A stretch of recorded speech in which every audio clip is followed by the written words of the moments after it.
आपका जो सवाल है कितना नॉर्मल कितना एबनॉर्मल होता है, ये इसका जवाब जानने के लिए मैंने पिछले 50 साल में जितने सारे मेडिकल ट्रायल हुए, इसको जानने के लिए वो सारे ट्रायल इकट्ठे कर लिए और वो मैंने एक स्लाइड में लगा दिया ताकि आप देख के खुद ही जज करें। वो स्लाइड ये रहा, 1985, 1993, 1994, 1999 Egyptian trial, 1999 Pima Indian trial, 1999 Kiribati trial, 1993। ये सारे ट्रायल की मैंने लिस्टिंग कर दिया और उन ट्रायल के मुताबिक कितने शुगर को हाई शुगर माना जाए वो इस तरफ डाल दिया। किसी ने बोला 231, किसी ने बोला 228, किसी ने बोला 268, किसी ने बोला 252, ये भी कर दिया, राइट। सो जिनको अगर ये स्लाइड चाहिए या इनके और डिटेल में जाना तो वो मेल पे वो अपना मेल आईडी देके लिख सकते हैं फीडबैक फॉर्म में, I want the details of this trials, मैं आपको ईमेल कर दूंगा, राइट। तो ये सारे ट्रायल्स को पढ़ के फिर मैंने जो निकाला वो मेरे अगले पेज पे है। एक किताब निकाली, लास्ट डेज ऑफ डायबिटीज, आज से 3 साल पहले, 2.5 साल पहले, और इस किताब का कंक्लूजन एक ही वर्ड है, वो है 250।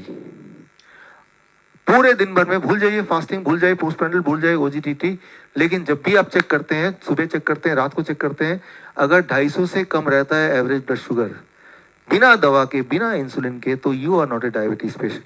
सुनने में आपको लग रहा है ये क्या, डॉक्टर 100 बोल रहे थे, 150 बोल रहे थे, आप 250 बोल रहे हैं, ये तो अलार्मिंग है, 250 हो गया तो कुछ हो जाएगा, दिमाग फट जाएगा, मतलब कुछ भी, राइट। लेकिन ये मेरे लिए बड़ा मुश्किल था ये कन्विंस करना मेरे पेशेंट्स के लिए।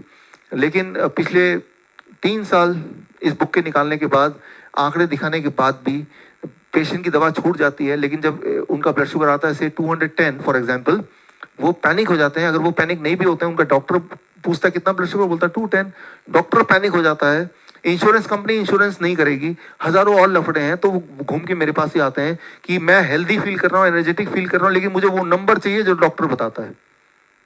बड़ी दिक्कत आ रही थी मेरे पास। लेकिन अब क्या हुआ, कोई एक चीज दुनिया में पहली बार डायबिटीज के पेशेंट के लिए कोई चीज अच्छी हुई है, वो है 6 मार्च। 6 मार्च इस साल ACP गाइडलाइन, डायबिटीज गाइडलाइन बदल गए और पहली बार दुनिया में मेडिकल इंस्टीट्यूशन ने यह माना कि अगर बिना दवा के आपकी ब्लड शुगर 250 से नीचे आती है तो वो नॉर्मल है, राइट, नॉर्मल है, पहली बार, राइट।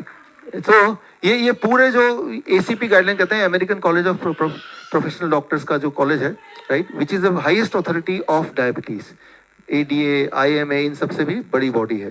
तो उन्होंने ये गाइडलाइन निकाला, राइट। लेकिन ये गाइडलाइन जो निकाला, क्या आपका डॉक्टर आपको बताएगा? अगर बताए तो क्या होगा, 70% जो पेशेंट है जो दवा ले रहे थे उनकी दवा एक ही दिन में बंद हो जाएगी, because the guideline are changed. तो ये गाइडलाइन आया, ये अखबार में भी एक बार आया, लेकिन इसकी इंप्लीमेंटेशन नहीं हुई। मार्च की बात है, टुडे इज जून, राइट। सो 6 मार्च की बात है, आज 21 जून हो गया, ये इंप्लीमेंट नहीं हो रहा, क्योंकि इंप्लीमेंट होते ही 70% दवाइयां जो बिक रही थी वो बिकनी बंद हो जाएंगी, बिकॉज 70% पेशेंट जो सो कॉल्ड पेशेंट, वो पेशेंट रहेंगे ही नहीं। तो इंपॉर्टेंट बात यह है कि अगर आपकी ब्लड शुगर बिना दवा के इससे नीचे रहती है तो बात खत्म, फिर तो कुछ चिंता करने की जरूरत ही नहीं, फिर तो डायबिटीज पेशेंट है ही नहीं, you are not a diabetes patient at all, तो बात यहीं पे खत्म होती है।